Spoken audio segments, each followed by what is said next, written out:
Pour investir avec succès, il n'est pas nécessaire de disposer d'un QI stratosphérique, d'informations privilégiées, ni même d'avoir de la chance. Ce qu'il faut, c'est un cadre intellectuel solide pour prendre des décisions, combiné à la capacité d'empêcher les émotions de tout gâcher. Dans l'investisseur intelligent, Benjamin Graham présente un tel cadre, assorti d'une logique qui vous aidera à maîtriser vos émotions. Sa stratégie d'investissement est sans doute l'une des plus réussies de ces 100 dernières années. Il est impossible d'ignorer les résultats impressionnants, non seulement de Graham lui-même, mais aussi de nombre de ses disciples. Parmi eux, l'étoile la plus brillante est Warren Buffett, qui, au moment de la réalisation de cette vidéo, est le 6e homme le plus riche du monde. Warren Buffett qualifie ce livre de loin, le meilleur livre sur l'investissement jamais écrit. Ici le titan cuirassé, pour partager avec vous 6 grands enseignements que j'ai tirés dans ce livre après l'avoir lu, qui expliquent les règles simples pour investir de manière sûre et rentable. Avant de commencer, je vous invite, si cela n'est pas encore fait, à vous abonner à ma chaîne, à cliquer sur le bouton j'aime et à activer la cloche de notification pour ne pas manquer les prochaines vidéos. Premier enseignement, le prix et la valeur sont 2 concepts totalement différents. Dans le cadre de mes propres opérations d'investissement, j'ai observé que la valeur intrinsèque d'une entreprise ne fluctue pas aussi rapidement que les cours boursiers pourraient le laisser penser. En ce sens, le prix et la valeur semblent être 2 concepts très différents. Dans l'investisseur intelligent, Graham fournit la meilleure analogie que nous ayons vue pour apprécier cette observation et son importance. Je pense que ce point est la pierre angulaire de tout bon programme d'investissement à long terme car, lorsque le prix et la valeur divergent, des opportunités d'investissement attrayantes se présentent souvent. Imaginez que vous êtes propriétaire d'une partie d'une entreprise que vous avez payé 1000 $. Chaque jour, une personne bipolaire appelée Monsieur Marché vient chez vous pour vous donner son avis sur la valeur de votre part dans cette entreprise. En outre, il vous propose d'acheter votre part ou de vous en vendre une autre sur cette base. L'histoire a montré que l'opinion de Monsieur Marché sur la valeur de votre part de l'entreprise peut être du pur charabia. Par exemple, en mars 2000, il a estimé la valeur de votre part à 2600 $. Un an plus tard, en mars 2001, il estimait qu'elle valait 500 $. Et ce, même si les revenus de l'entreprise ont augmenté de 50% et les bénéfices de 20% au cours de la même période. Devriez-vous laisser ce type décider de la valeur de votre part dans cette entreprise? Bien sûr que non. L'un des principes fondamentaux de Graham est qu'une action n'est pas seulement un symbole boursier associé à une étiquette de prix, c'est une participation dans une entreprise. Et comme Monsieur Marché n'est pas toujours rationnel, la valeur sous-jacente de l'entreprise peut différer du prix qu'il est prêt à payer pour elle. En fait, la valeur de l'entreprise est souvent surévaluée ou sous-évaluée, car Monsieur Marché devient facilement trop optimiste, ou, à l'inverse, trop pessimiste. Graham vous conseille de n'investir que si vous vous sentez à l'aise pour conserver l'action à l'avenir sans voir les prix fluctuants que Monsieur Marché vous présente.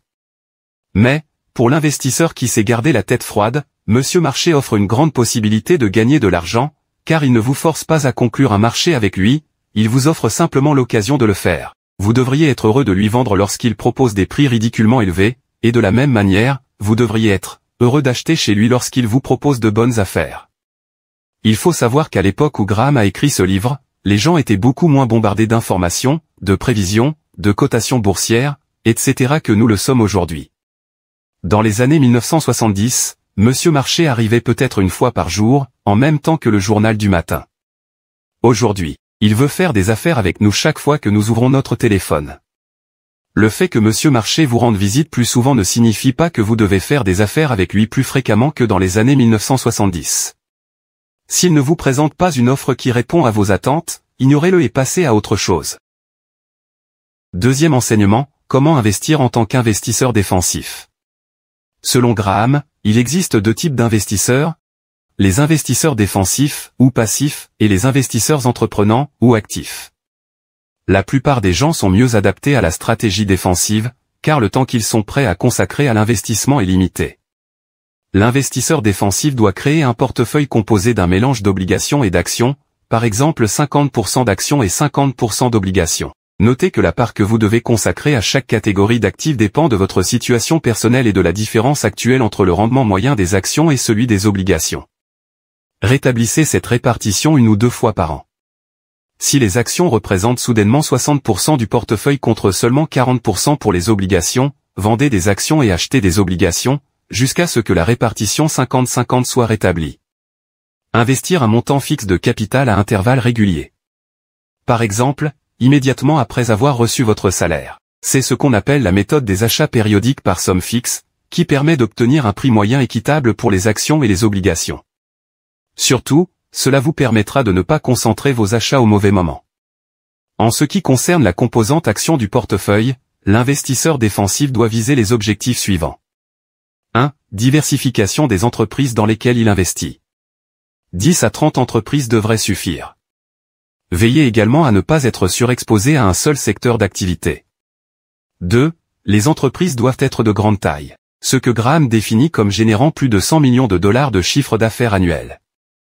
Après inflation, cela équivaut approximativement à 700 millions de dollars en valeur actuelle. 3. Rechercher des entreprises dont le financement est prudent.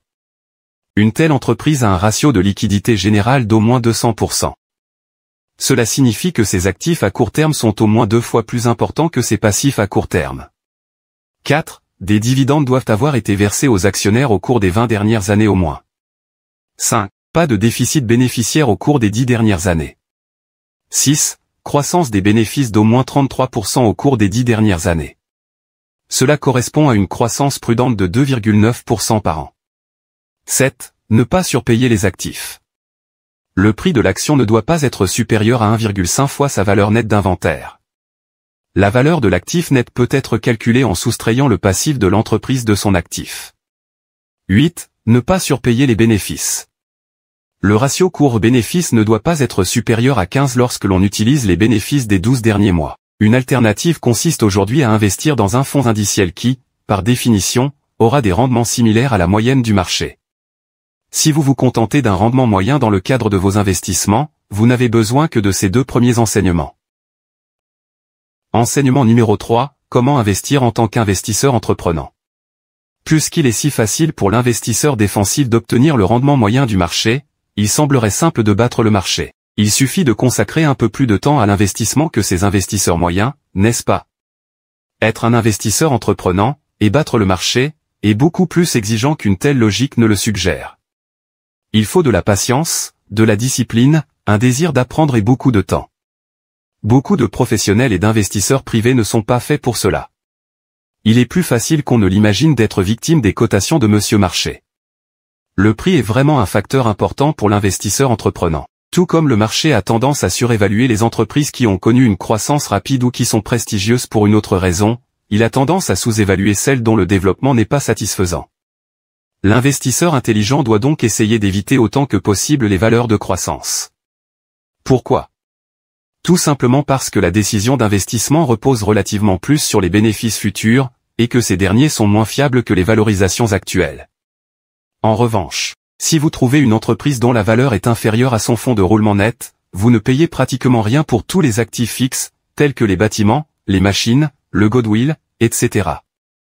Le fonds de roulement net peut être calculé en soustrayant le total du passif de l'actif circulant.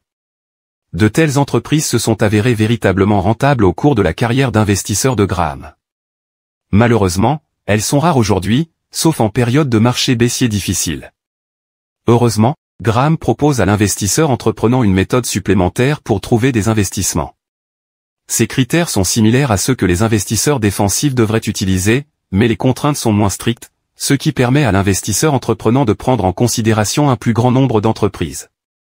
Notez qu'il n'y a aucune contrainte concernant la taille de l'entreprise.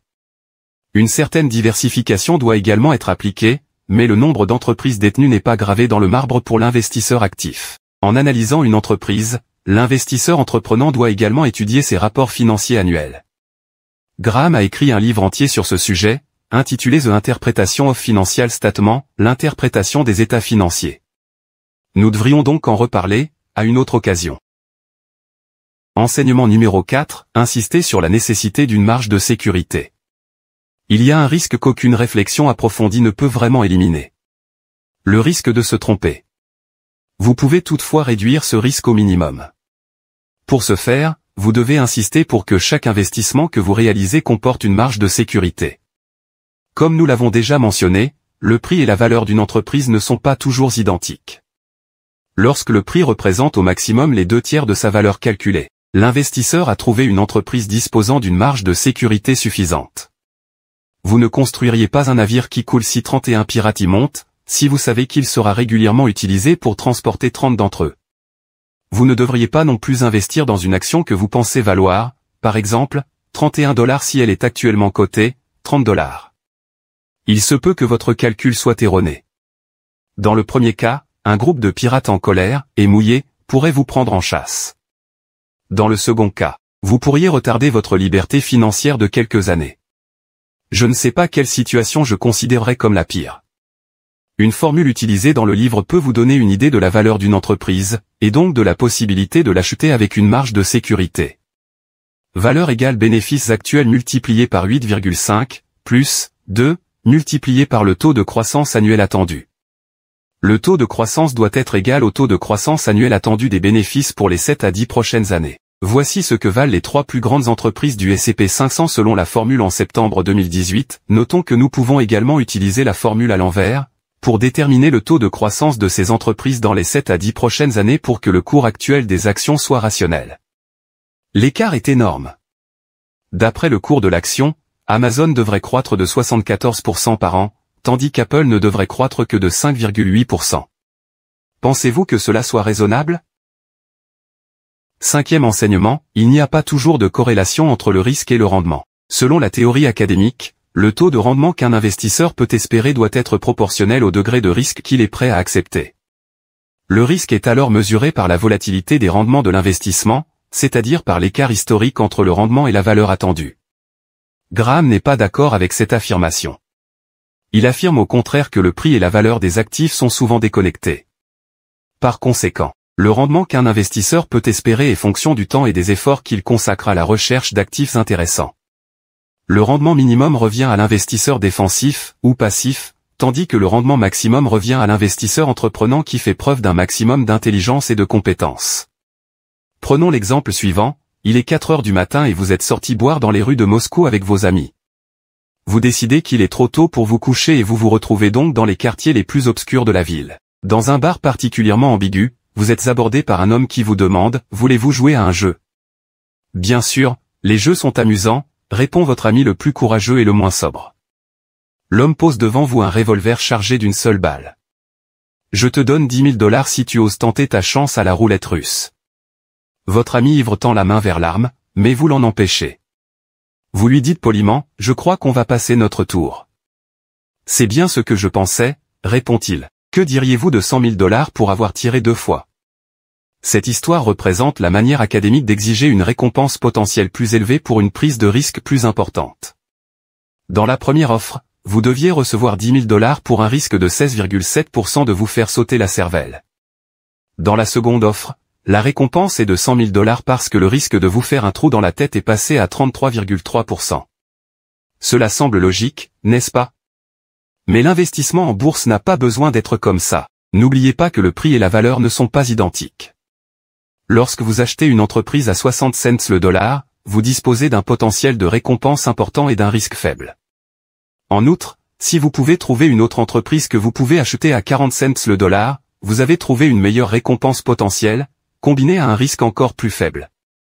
Comment une personne saine d'esprit pourrait-elle affirmer qu'il est plus risqué d'acheter un dollar au prix de 40 cents que d'acheter un dollar à 60 cents, simplement parce que la récompense potentielle est plus élevée?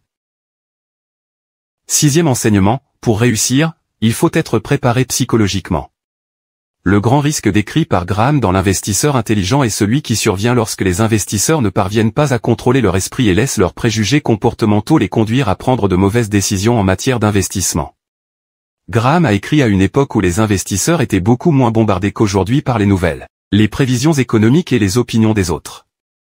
Malgré cela, il voyait clairement que les investisseurs étaient enclins à accorder trop d'importance à des informations qui s'avéraient souvent n'avoir que peu de rapport avec la valeur à long terme de leurs investissements.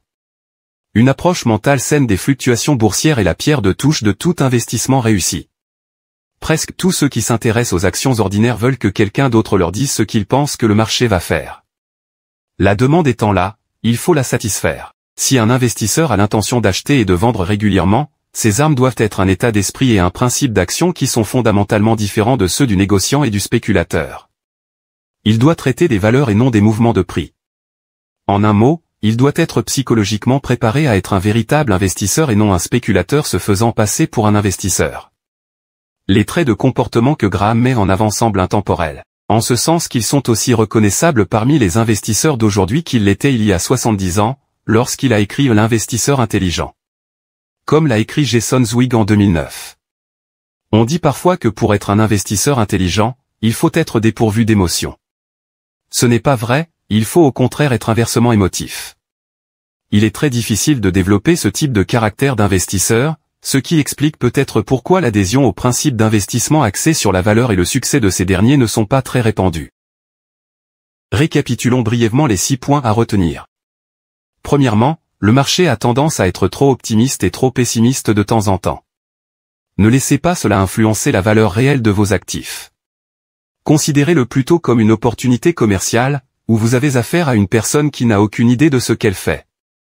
Deuxièmement, l'investisseur défensif devrait opter pour un portefeuille diversifié d'actions et d'obligations, dans lequel la catégorie des actions se compose principalement de titres à bas prix.